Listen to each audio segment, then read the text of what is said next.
Hey everyone, Kelly Mahler, occupational therapist, and I just wanted to take the time to talk about interoception and Gestalt language processing.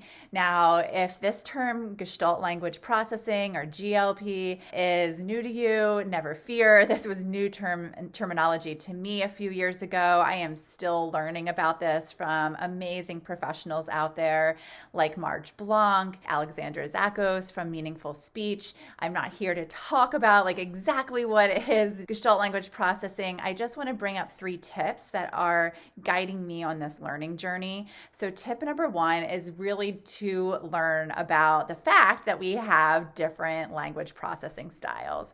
There's 2 main types of processing or language processing. We have the analytical processing style, and that is where a person acquires or starts to learn language in single words and slowly builds to being able to put those words together into phrases and eventually sentences.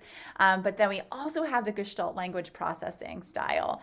And for GLPs, they learn language in chunks. They start out with chunks of words strung together, and that chunk has a single meaning. That unit, that chunk has a meaning. And over time, many GLPs begin to process and learn language and get to single units. So it's a different way of learning language, something I am, again, learning more about. So tip number 1 is really just knowing there's different language processing styles and learning as much as you can from experts that understand these topics far more than me to eventually then be able to enhance your interoception work.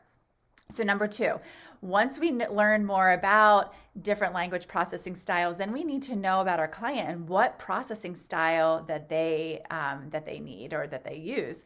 And so then we can use that information to modify our interoception work. To make sure, we talk about this all the time, that interoception work has to be highly unique and individualized. It has to meet each person's learning needs, language processing styles, regulation level, etc., etc.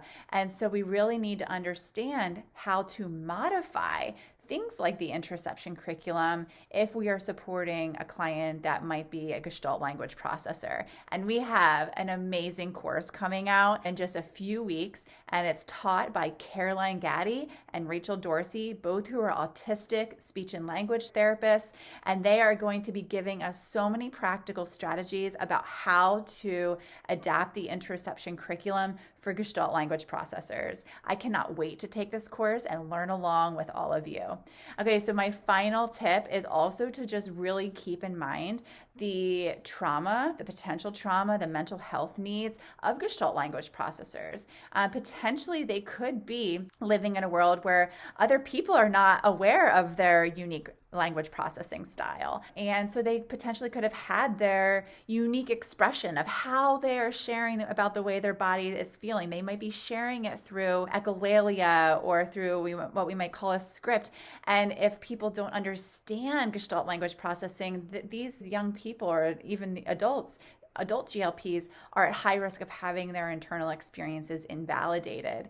And we know from so many people that is very traumatizing and can lead to a lot of mental health issues and a lot of confusion about the way your body feels. So we really need to hold that in mind and continue learning and growing and being better in the supports that we're offering, including interoception supports. So I cannot wait to continue learning about this topic along with all of you. Stay tuned for this amazing course taught by Caroline and Rachel. Until next time.